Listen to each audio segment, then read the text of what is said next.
Good afternoon. In this short video, we're going to look at cricket and literature, a topic that has been of quite interest to me.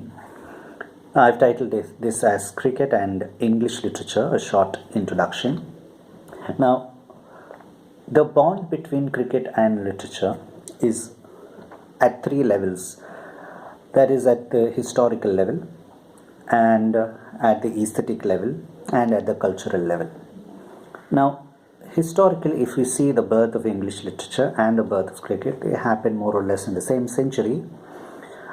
We attribute the birth of English literature to Chaucer, and Chaucer was writing in the 1300s, and it was in the 1300s that Edward I was at the helm, and in his wardrobe accounts we see the first reference to cricket being written. It is given the spelling C-R-E-A-G, which is a rough form of the game of cricket.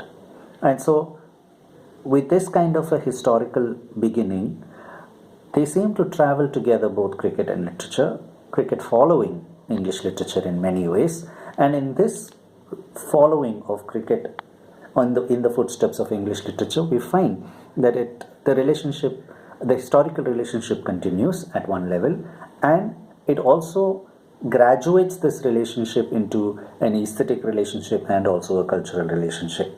Now, how does it become an aesthetic relationship? The writings on cricket, if we try to look at them, when they try to write on cricket, they try to tell that cricket is a very poetic game.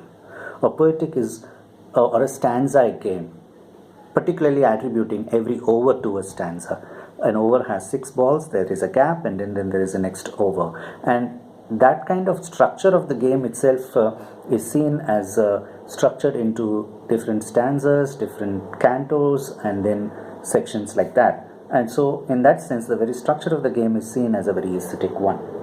And the other thing about aestheticization of the game through literature happens whenever you describe a player's way of performing. Particularly, you can see words like sheer poetry about a particular cover drive played by somebody. The usual expression is, oh, that was sheer poetry.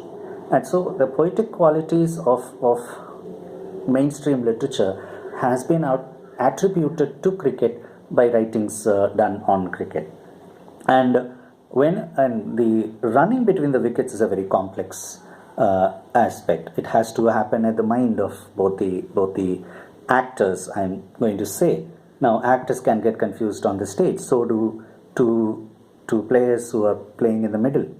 And so whenever there is a confusion and there is a run out that happens, the another expression that comes from literature into cricket is the theatre of the absurd. So whenever there is a confusion and a mix-up and somebody gets out, they say that's a lot of theatre of absurd, because as viewers, we don't know what's happening. So we can see that the elements of literature are being attributed to cricket, and then cricket is aestheticized and try to extend from being mere sport, mere physical activity, to an aesthetic activity as well.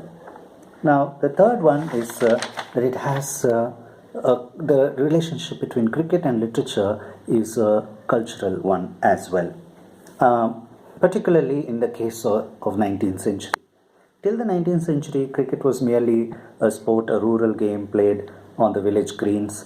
But in the 19th century, if we see, in 1837, Charles Dickens writes Pickwick Papers, and in that he describes a cricket match. In 1857, that is 20 years later, Thomas Hughes writes Tom Brown's School Days, in which he describes a cricket match. And there's a stark difference between the way these two games are described in these two chapters. For Dickens, cricket is a mere aristocratic activity which he uses to satirize the aristocrats.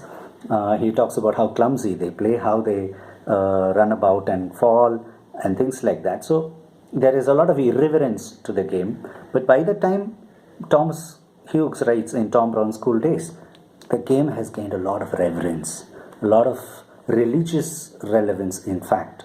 In fact, the idea of muscular Christianity is attached along with a pedagogic side to cricket. In the sense, when Thomas Arnold starts in the 40s this rugby school, the public school, and introduces cricket as a game which can enhance the capabilities of these boys who could turn out into men, being brave and protecting the weak, and those kinds of things were taught using cricket.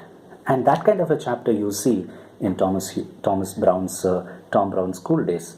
And so, looking at all these things, some scholars have noticed this relationship. For example, C.L.R. James, when he writes in his book Beyond a Boundary in 1962, his first chapter is titled as A Window to the World. And he talks about how, as an 8-year-old himself, James himself, is looking at a window, and through the window he is able to watch a cricket match going outside. There's a ground outside.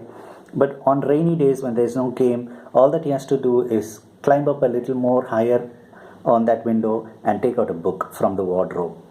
That means that's how he kind of says that it set a pattern for him, that the relationship between cricket and literature. And it is not just true in the case of C.L.R. James, it's also true in the case of several other writers who try to identify this link between cricket and literature. And Brian Stoddart, another scholar, in his article called Cricket, Literature and Culture, talks about it this way. Of all the world's games, very few come close to cricket in its symbolic representation of a culture's moral values. And so here we can see cricket suddenly bearing the weight of becoming a morally responsible game. And so does another critic called Anthony Bateman. He says that cricket has self-consciously sought and received literary authorization. And so whenever cricket gains that literary authorization, and it has gained by that literary authorization, it turns out into a cultural symbol. And so expressions from cricket becomes an everyday expression in the language as well. For example, the Victorians would say something like, it isn't cricket, meaning to say it isn't fair. So being fair or playing cricket means to be fair. That's the cultural symbolic. And expressions like it's gone for a 6, meaning to say I have lost it. And so these kinds of cultural symbols have been developed by literature for cricket, and so cricket continues to produce that kind of place for itself because of the relationship between cricket and literature. So in this video we saw how cricket is related with literature at the level of history, at the level of culture, and at the level of aesthetics. Thank you.